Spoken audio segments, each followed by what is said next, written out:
The Bucks are gearing up for a grueling stretch of 6 games in just 9 days. So let's get you ready for the next 3 opponents. An NBA Cup clash with the Bulls, a test against the Rockets, and a battle against the Mavs. It's a future foe focused crossover episode of Locked On Bucks.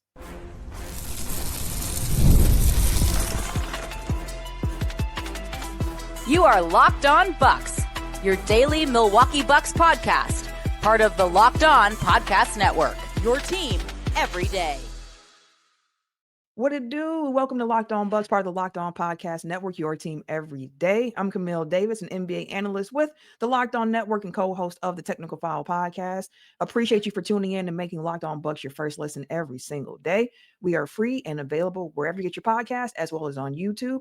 And today's episode is brought to you by FanDuel, because right now, new customers can bet just $5. And if your bet wins, you'll get $300 in bonus bets to use across the app. So head to FanDuel.com to get started. Now, the last week of games have been a bit of a mixed bag for the Bucks. They're 3-2 over the last 5. Had some really good games against the Knicks and the Warriors. Had a Giannis game, winning shot against the Pacers in the Miles Turner return game. And then you had a loss to Sacramento at home and a blowout loss against the Raptors on the second night of a back-to-back. And now the Bucks sit at 5-3, and they gear up for 6 games in 9 days. So let's take a closer look at those first 3 games on the Bucks slate against the Bulls, the Rockets, and the Mavericks on today's episode. So we got the ops in the building today, y'all. I'm going to be joined by Hayes from Locked On Bulls, followed by Jackson Gatlin of Locked On Rockets, and then wrapping up with Nick Angstad from Locked On Mavericks. But as I mentioned and get started, we have Hayes from the Locked On Bulls podcast in the building. The 6-1 Chicago Bulls are making their way to Milwaukee for an NBA Cup group play game against the Bucks. And Hayes, the Bulls have arguably been the biggest surprise of this young NBA season so far. 2 questions off top. 1, how are they doing it? And then 2, what is making this team different than last year's team? Well, I mean, first, how they're doing, I think they're doing it through effort on both sides of the ball. Like, they are playing connected as a team. They're using their depth. And this is a team that's just has a different level as far as intensity on both sides of the ball. They're taking pride in defense. Them being top 10 in offense and defense so far this season was not something I necessarily expected either, but they're just really connected. And so in training camp, they talked a lot about the physicality and taking pride on that side of the ball, and they're doing that. And I think also they've been employing this, like, we used to do drop coverage a lot. They're employing this like hybrid zone defense now, to where it's keeping the help defender always like one step away. And so that's allowing them to be a better defensive team because of that hybrid zone defense. And so you got to give credit to Wes Unseld Jr., basically, who's the defensive coordinator for this team on Billy Donovan's staff. And he just continues to come up with creative ways to make this team a really good defensive team, despite being, not having the best one-on-one defender. So I think that it's just a team culture thing and something everybody's bought into. Now, as far as like, did it see this coming? I mean, really, they're playing a lot similarly to how they finished the season. I mean, they went on a 25-5 run to finish the season last year, and at that time, it was rightfully questioned as like, is this just them getting hot at the right time? It's the end of the season. Some teams are packing it in, and they've really picked up on that and added some new philosophies to what they were finishing last season on. But then we also got to talk about Josh Giddey. Right now, Josh Giddey's playing at an MVP level, and that's a huge reason of why we're able to be. He just makes players better around him. And as long as he's playing at this level, I think it's pretty sustainable. When that trade initially happened, sending Giddey to Chicago, like, this might end up being a trade where it works out for both teams, with Caruso going to the Thunder and with Giddey coming to Chicago. I felt like maybe this might be a better spot for him, where he can kind of be that lead guy, initiate the offense. And as you mentioned, like, top 10 offense right now in the league, and he's a big part of that. You even got Vucevic out here hitting threes at a crazy rate right now, and the looks are good for him. I think the more surprising part for me has been the defense, because like you mentioned, there aren't really many defensive stoppers on this team, but they're playing together and connected as a unit. And I think the most impressive part of all of this so far to me about the Chicago Bulls is that y'all have been doing this without Kobe White, who I thought should have won Most Improved Player last year with the way that he was playing. But what is the latest on his injury status for the Bulls? So it just got announced a couple of days ago. So they're planning on him being back in now a week and a half. He's doing off the court things right now. He's going to be back on court in practice next week, and they're going to use that full week to get him ready to get back on the basketball court. So he's only a couple of weeks away from returning, thank God, because while this team has been really good, I'm really excited to just see how we take our offense even further with Kobe White being there. And all things quiet being kept as well, Kobe has been a pretty solid on-ball defender and become that over the last season and a half. So if he continues that evolution as well with this new defense too, I don't think he's going to be too shabby defensively either. Yeah, I think that's very fair. Let me ask you this. How sustainable do you think that this like top of the East level of play is for the Bulls? Coming into the season, I thought the Bulls would probably be in that play-in mix, maybe towards like the bottom half of the playoff picture, but it's a long season. But right now, the Bulls, as we mentioned, top team in the East. You mentioned a big part of that has been the play of Giddy, and this defense finding ways to come together. I have seen some people say, like, hey, there's been some 3-point luck for the Chicago Bulls Mhm. so far going forward. And I think it was Okoro who was like, I don't know, I'm not saying it's luck. You can call it what you want to, but like we are making teams tired. By the end of the game, they don't even have the legs to really shoot these threes the way that they intended to coming up against us. So how sustainable do you think all of this is for Chicago so far? I think it's more sustainable than you would think, mainly because the Bulls are using depth. We're consistently going 9 and 10 deep into the bench, and that's without Kobe and without Zach Collins. So you add those two back, who are both slated to return around the same time. That's even more body. So the Bulls, while the 3-point shooting, you look at that number, especially with they're giving up good shots. The teams are just not hitting them at a good rate. And so it's easy to think that that's just luck. But then when you watch the team and how they intentionally close out on threes and things like that, like they're giving up a lot of points in the paint. I think because that they've made they've given up that part so they can focus on guarding the 3-point line a little bit better. So it's going to be some regression to the mean eventually, but I think as long as the effort's there, a lot of that's going to be sustainable with their defense. I want to see them improve at guarding the paint a little bit as well. I think that's just a recipe for kind of really good basketball. But I say right now, I could see them being a top 6 seed Yeah. in the East, and I think we've seen it in the East as well. When you have a team that just plays as a team and plays really connected, and you have one player that just is hot. And right now, that's Giddy. That could be Giddy and Kobe by the end of the season. I think this is going to be good enough to keep them top 6 in the East. Yeah, I think that's super fair way to look at the Bulls and kind of place them in the East. And as we wrap here, I just want to say this too, because last season the Bucks and the Bulls split the season series. There's like an innate rivalry between Milwaukee and Chicago, Mhm. Wisconsin and Illinois. So like Bucks, Bulls always has a certain level of just intrigue to it. Bulls fans travel pretty well, especially when the team is doing well. Bucks fans travel down to Chicago for these games as well. And now you have an NBA Cup game, something still new, but something the NBA is really pushing. And I think that you mentioned how the Bulls are playing, and that's a fun brand of basketball to Mhm. watch. The Bucks have been playing a fun brand of basketball this season of putting Giannis in control of the offense for the most part, surrounding him by shooters and letting him go to work. So, like, you're still getting that paint presence from Giannis, and you're getting a lot of 3-point attempts put up for this Bucks team. And the between the Bucks and the Bulls, like the rivalry hasn't really been rivalrying so much Yeah. over the last few years. But to me, this feels like a year where if the Bulls keep playing the way that they have and the Bucks continue playing at the energy level they have, at the very least, you're going to have some really entertaining games between these two franchises that have some history between them. And I was just curious from your end, how do Bulls fans tend to view the Bucks? Because, like I mentioned, Chicago, Milwaukee has a little thing, and basketball wise, it hasn't been as hot as it has been in a few years, with the Pacers being the team of ire for Milwaukee Bucks fans as of late.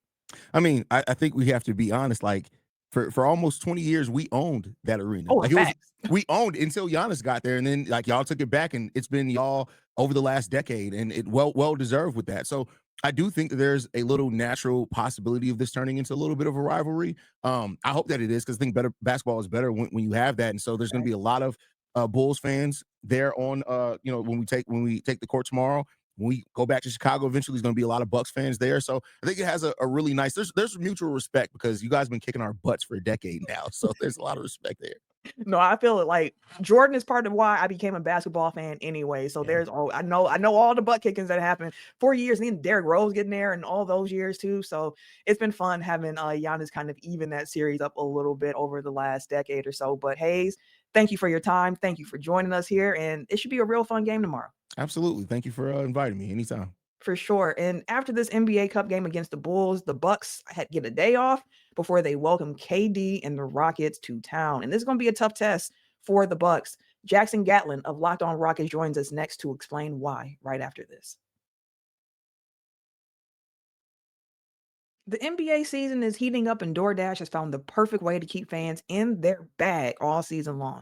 So, whether you're watching for the highlights, your fantasy team, or just your favorite player, DoorDash makes every game night even better. DoorDash is the official on demand delivery platform of the NBA, and they're celebrating with something called the Bag drop. Every time an NBA player scores 50 points in a game, DoorDash drops 50% off your order with Dash Pass the very next day. And you're automatically entered for a chance to win the ultimate fan bag. And that fan bag actually has stuff in it that you would want. I'm talking about player inspired drip and exclusive gear. But the thing I love so much about DoorDash is that it's not just food that you can have delivered. You can also get everything from snacks and drinks to headphones, ice, groceries, even socks delivered. Next time someone goes off for 50, use the promo code NBA50 the next day to get 50% off on DoorDash with Dash Pass. Plus, your shot at the bag drop. Dash Pass members only 50% off up to $10 the day after a 50-point game with promo code. Terms do apply. No purchase necessary. Ends April 13th. Open to U.S. residents 21 or older. Visit DoorDashInYourBag.com for full details. That is DoorDashInYourBag.com. DoorDash in your bag all season long. Hey, time is so valuable, so we appreciate you for tuning in to Locked On Bucks. A special shout out to all the everydayers who tune in Monday through Friday. If you haven't subscribed to our YouTube channel yet, make sure you do that. Different way to experience the show. So come on and be part of that. And right now, I am joined by the Locked On Rockets host, Jackson Gatlin. Jackson, your Rockets, 5 straight wins at the time of this recording.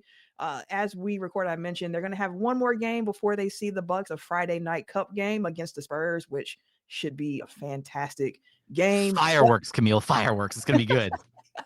But the Bucks are going to see the Rockets on the first night of a back-to-back for Milwaukee. And I want to start here with the Rockets, Jackson.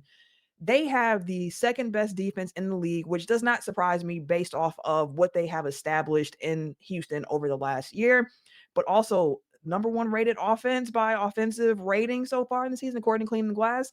How has that Kevin Durant addition been for the Rockets early on? Because a common complaint about the team last year was, hey, they got the defense, but the half-court offense is a struggle. They need someone to consistently get them buckets. And as I mentioned, that offense seems like it's humming on all cylinders right now. Yeah, when you add one of the most gifted scorers to ever touch a ball, it certainly helps elevate things. And what's crazy is KD hasn't even really been like, I don't know, 50, 40, 90 KD, like 25 points per game plus every night, that kind of thing. But what you feel and what the Rockets are seeing on a night-to-night basis is his gravity.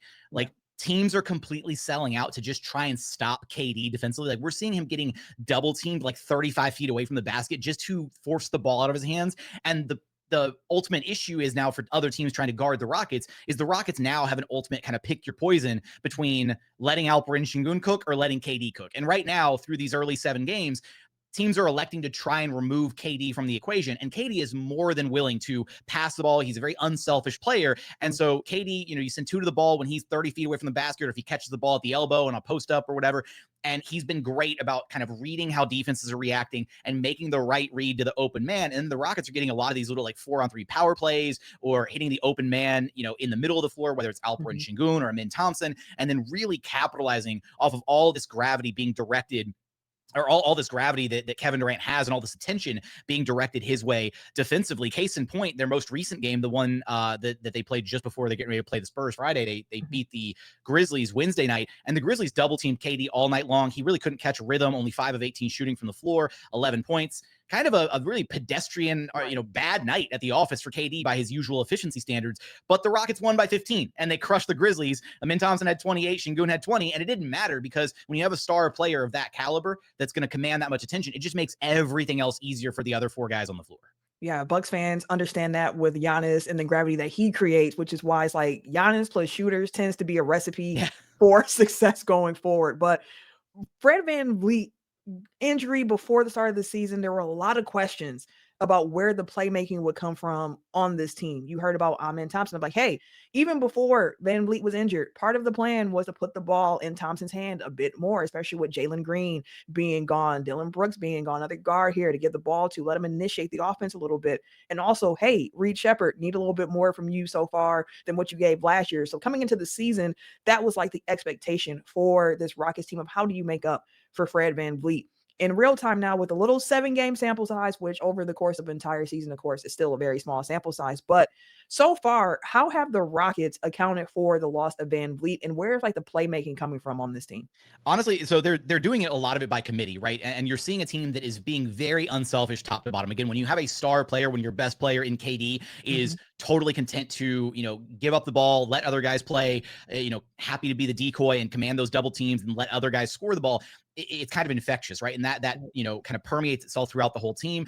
And then when your two other star players in Alperen Sengun and Amin Thompson, right, kind of these blossoming stars in the NBA landscape are also very adept passers, high-level playmakers, guys with great feel for the game, great court vision, high-level passing abilities in their own right.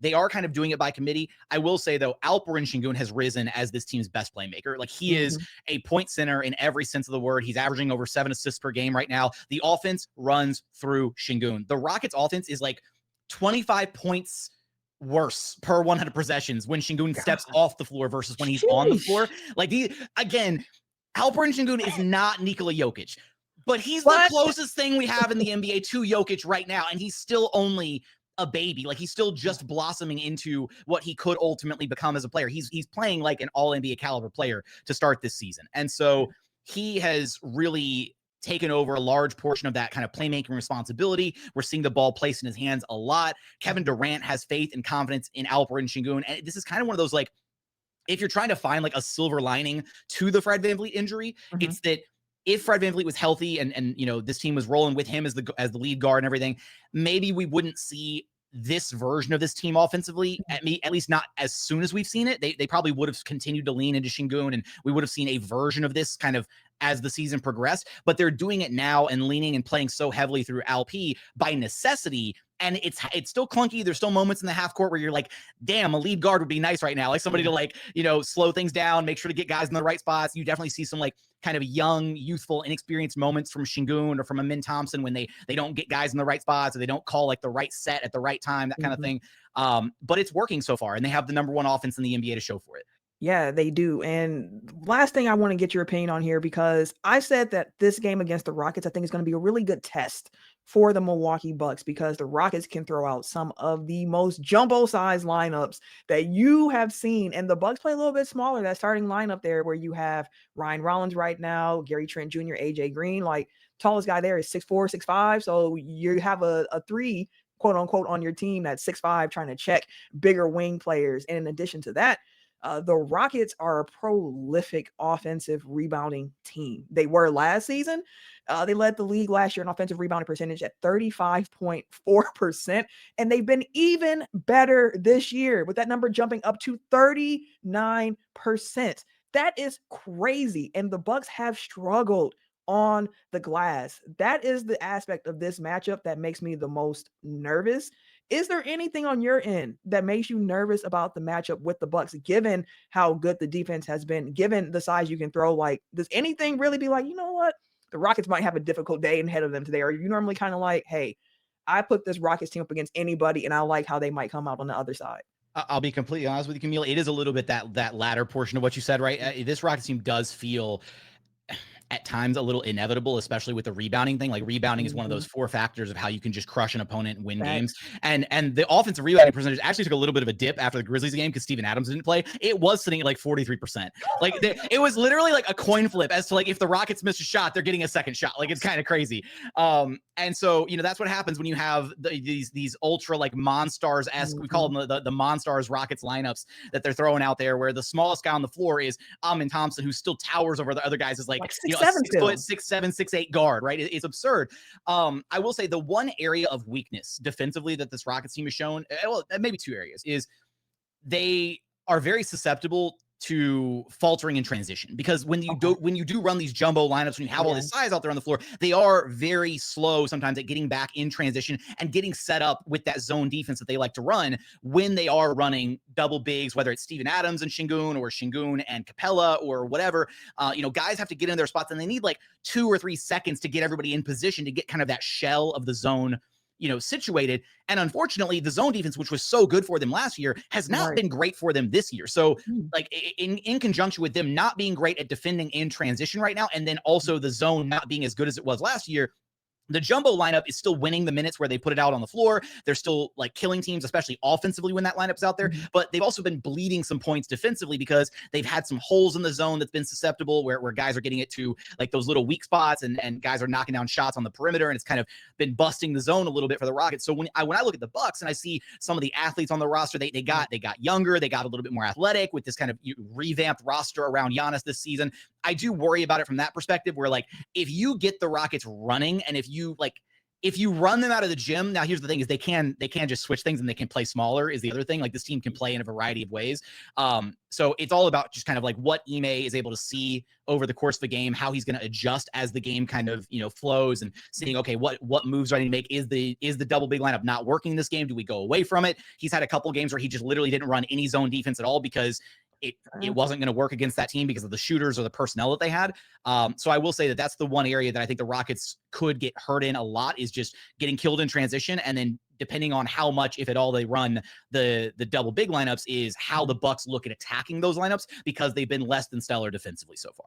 Okay, that's something to keep an eye on because they have a crack in that armor. The Bucks are going to have to try to exploit that to get a win against the Rockets. So Jackson, thank you so much for your time and joining us this week. We'll have you on one more time this season since, Western Conference Finals, we only see each other twice a year. So appreciate your time. Always a pleasure, Camille. Thanks for having me. For sure. And once the Bucks wrap up this game at home against the Rockets, they're going to hop on a plane to head to Dallas for the second night of a back-to-back against a struggling Mavericks team. Boo, Dallas. We don't like Dallas. Boo! Do you like Nick? Because he joins us next from Locked On Mavericks. The NBA is back, as you very well may know, and there is no better place to get in on the action than with FanDuel, the official sports betting partner of the NBA. Even if you missed the start of the game or you want to ride the hot hand, FanDuel has live bets on everything from who will score next to fourth quarter comebacks. Plus, you can even combine your live bets into a same game parlay for a shot at an even bigger payout. It keeps every single game exciting, especially when your team's making that late push. Right now, FanDuel is giving new customers $300 in bonus bets when your first $5 bet wins. Again, FanDuel is giving new customers $300 in bonus bets when your first $5 bet wins. So head to FanDuel.com to sign up and play your game with FanDuel, the official sports betting partner of the NBA. This episode is also brought to you by Prize Picks. You and I make decisions every single day, but on Prize Picks, being right can get you paid. Don't miss any of the excitement of this sports season. So whether you're following the NBA or the NFL or both, there's no better time to jump in on the action. If you haven't tried it yet, Prize Picks is the simplest way to play. You just pick more or less on at least 2 different player stats. And if you get them right, you win. It takes less than 60 seconds to make your lineup, and you can play from anywhere that Prize Picks operates, including California, Texas, and of course, Wisconsin. I personally normally play Prize Picks during the NFL, NBA, and the WNBA season. It makes games that are already exciting just a little bit more exciting. Plus, if something happens and one of the players you pick leaves early with an injury, the injury reboot saves your lineup from a loss. I love that aspect of it. So download the Prize Picks app today and use the code LOCKEDONNBA to get $50 in lineups after you play your first $5 lineup. That's code LOCKEDONNBA for $50 in lineups after your first $5 lineup. Prize Picks. It's good to be right. Joining me now is Nick Angstead from the Locked On Mavericks podcast, my partner in crime on Locked On NBA Monday nights. Nick, I hope you're doing a little bit better than the Mavericks have been because this season has not gotten off to the start. The Mavericks, or I'm assuming the fan base, the fans, everyone has hoped. Losses to the Wizards and the Pelicans so far, worst offensive rating in the league, but top 10 defensive rating. You got that going for you. But ultimately, what has been the culprit of the lackluster start in Dallas so far this season? The Dallas Mavericks traded Luka Doncic in February, and it has gone all downhill since then, except for a little spike when they got Cooper Flag, obviously. And of course, the light at the end of the tunnel is that eventually it'll be okay because of Cooper Flag and because of the promise and the hope that he brings. Right. But at the present moment, we were sold this bill of goods that this Dallas Mavericks team, Camille, is a win now team. And even without Cooper Flag, that they were supposed to be a win now team, and we're better off without Luka Doncic and with Anthony Davis and Max Christie than they were before. And the GM set the team up that way. And then they go into the offseason. They knew Kyrie Irving was not going to be ready. Mm-hmm. They knew that Obviously he was going to be out for the season because of the ACL. That Anthony Davis is injury prone, and he even went into the offseason and had the retina surgery on his eye. He couldn't really work out in the offseason because of that eye injury, and so and then he's still kind of like recovering from that adductor injury that he had through the season. And so he's getting better. Lively had surgery over the offseason too. I think even Caleb Martin had surgery. Like they're going into the offseason pretty injured. But then they go into the season, and the irony of all ironies is that Anthony Davis came into camp out of shape. Yeah. And heavier. And he tried to play it off like, hey, I always do this. I always come to get. But then the start of the season, and you just watch it and you go, he looks like he's walking in cement. He looks like he's walking in mud. He had just not looked great in the games that he's played. Then he goes out with a calf strain, which is exactly the injury that Luka had all through the finals year, that Nico Harrison watched and was like, hey, I don't want to deal with this anymore. I don't want to deal with this guy coming in out of shape, having this lingering injury, and like, I think I can do better. And like, literally, it's happening to him again with Anthony Davis. Like the exact same things were happening. Anthony Davis is obviously out. Now this Mavericks team is it's Cooper Flagg. It's PJ Washington doing a lot. It's Max Christie really stepping up. It's D'Angelo Russell being D'Angelo Russell. Like some days it's great, some days it's awful. And like, Jason Kidd with his Jason Kidd way of coaching that you guys are aware of, that he is okay with failure, and he will like embrace failure for a team if it means that down the road his team will be better off. And so right now the Mavs are embracing failure, Camille. That's what they're doing. Seems like they're also embracing Cooper Flagg and starting his rookie year off with some point guard duties over there in Dallas.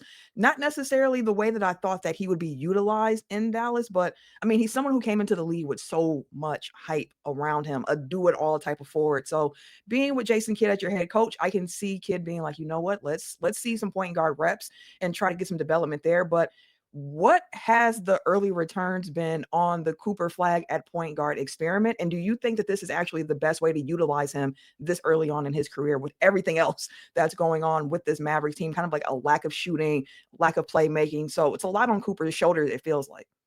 It's the biggest misnomer about the Dallas Mavericks right now is that Cooper Flagg is a point guard. He is starting in the point guard spot. He is not doing point guard things. Like he is not like running a bunch of pick and rolls. He's not like handling the ball and bringing up the ball every time down the court. Like they are calling him a point guard, and they are not really treating him like a point guard. It has been this weird oxymoron that this team has been, where it's like, all right, we're a win now team, but we're going to put Cooper Flagg at point guard to develop him. And they are simultaneously doing neither of those two things, really. They're not winning now, obviously. And I don't even think they're really developing that much, because they are putting him in situations to be uncomfortable, but not in the sense that he is a lead guard in the NBA doing things that a lead guard would. It's been very strange to try to watch this and try to figure out, all right, what is the plan? Like, what is the thought process behind what Cooper Flagg is doing right now? And so that's where we kind of are with that with Cooper Flagg. He is way ahead of schedule for an 18-year-old. Right? Like, let's start there. That he, like, no 18-year-old besides LeBron has looked this good in the NBA ever. We just haven't had a guy that has come in, been 18. Like, Kobe averaged 7 points a game and 15 minutes a game when he was 18 years old in the NBA, right? Like, there have been, Giannis was 18 when he first started with the Bucks, right? You remember back what Giannis was doing there. Cooper Flagg has done more for his team than those guys did for their teams back then. And so I think he's ahead of schedule in that sense. He is also do it all, like you said. And I think I've always said that those do it all guys, no matter what position you are, it takes you a minute, because all those skills kind of have to get ramped up to the NBA level. We're waiting to see like what Cooper Flagg's one NBA skill this season is. Right now, it looks like defensively, he's been very good. The Mavs, obviously, they have the sixth defense in the NBA right now. And part of that is because they have like switchable defenders like Cooper Flagg that can defend and can do a lot of different things. They've also played like some really terrible offenses, like the Wizards, like the Pacers, like they've played some really bad ones.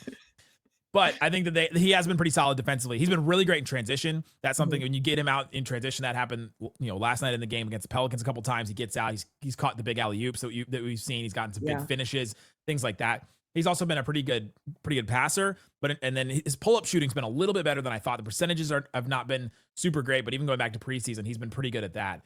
He's ahead of schedule as an 18-year-old, but he is still a do-it-all guy that the Mavs are doing him a disservice in so many different ways. I mentioned like the point guard, like weird thing, but then also just the team is so disjointed and disorganized that like, I just don't think it's going to help him in any way. I was very high on the Mavericks being this veteran team with a coach that has developed a guy like this, like Jason Kidd even brought up that he helped develop Giannis and all that. And I was like, all right, he's done this before. All right. So we should be ahead of schedule and all this. And it just has not been that case for the Mavericks infrastructure.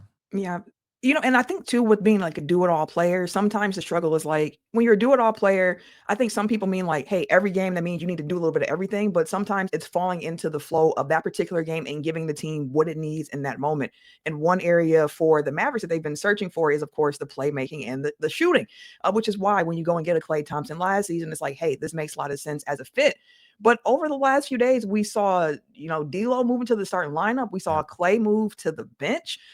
What has been going on when it comes to like the shooting struggles of the offense? And do you think moving Klay to the bench is something that can actually help get some more offense going for this Mavericks team? Jason Kidd is just looking for anything. I think he came into this season not knowing what team he had going into it. He's like, all right, I'm just going to try stuff. And I'm fine. I'm cool with that. Like, as obviously as a coach of an NBA team with a relatively new team, they brought back 13 of the 15 players from last year. But you look back at last year, and even like Lively and AD played like 4 games together last year. So it's not like they had a lot of continuity from that season. So Jason Kidd came into this season and didn't really know what kind of a team he had in front of him, I don't think. And so he's been trying stuff. So he's trying the no point guard lineup. And Klay Thompson has been very bad this season. Like, he had a pretty good game against the Pelicans, but other than that, he has just taken really bad shots. He's trying to shoot himself into it. He came here to play with Luka and to be set up in that way. And he does not have a guy like that at all that's setting him up in that way at all. The Mavs are trying to run this like Princeton motion offense that Jay Trono brought over from Sacramento, where they talked about like Anthony Davis is going to be the hub the same way Sabonis is. And then when Anthony Davis is out, like, I don't know who the hub is. Like, I don't know what they're doing now. And that offense just hasn't boded well in terms of creating good looks and good shots. They're like top 10, I think, in creating most corner threes, but they just don't have the shooters to create those, because they're creating corner threes not for the Klay Thompsons of the world. They're creating it for the Najee Marshalls of the world, who are going to be left open, right? And so Klay Thompson got moved to the bench. Some of it because of merit. He has not played very well. And Max Christie did play very well. And Max Christie got put into the starting lineup with Klay and then stayed there. D'Angelo Russell's been up and down, but the story with D'Angelo Russell is just that the Mavs need to play with a point guard at all. Like, they need to play with somebody that can set this up, set other guys up in some way. And D'Angelo Russell has just been the only viable option at that spot. Brandon Williams missed a lot of time in the preseason because of a hamstring injury, and because he had the personal reasons that he was out for a little bit, and then he got arrested. And so he just had this weird like start to the season. And Ryan Nembhard is a two-way guy that was undrafted. He led college in assists last year, played at Gonzaga, but he's 5'10". I can see the top of his head when I stand next to him. Like he is just very small, and so they haven't really played him a lot. And then Dante Exum is out. They signed him to be like the steady veteran point guard, and he has not played. And Jaden Hardy is not a point guard at all. He's like an off-ball guard that is like a Tim Hardaway Jr. light. And so that's what the Mavs are kind of working with right now. And they're like, all right, well, we've got to just play a point guard, because it has not worked any other way. Like, the Mavs have just some of the worst offense I've ever seen. Like, the stat that I keep bringing up is, as of yesterday, there was 15 games in the NBA where a team had under 101 offensive rating. Under 101. Average in the NBA, I think right now is like 112 or something. Yeah, like that's paltry. Yeah, very bad. Yeah, I think it's like 112 is average. Maybe more than that, like 115. The Mavs have had 5 of the 15 games under 100. Ew. And the one against the Pelicans was also under 101. So I think it's either 6 of the 16, or maybe another team had one. But like, they've had more games of under 101 offensive rating than any other team in the NBA. Maybe like a couple of them combined. It's just been brutal to watch them try to create anything. And so they've just needed to play a point guard, and D'Angelo Russell has represented that.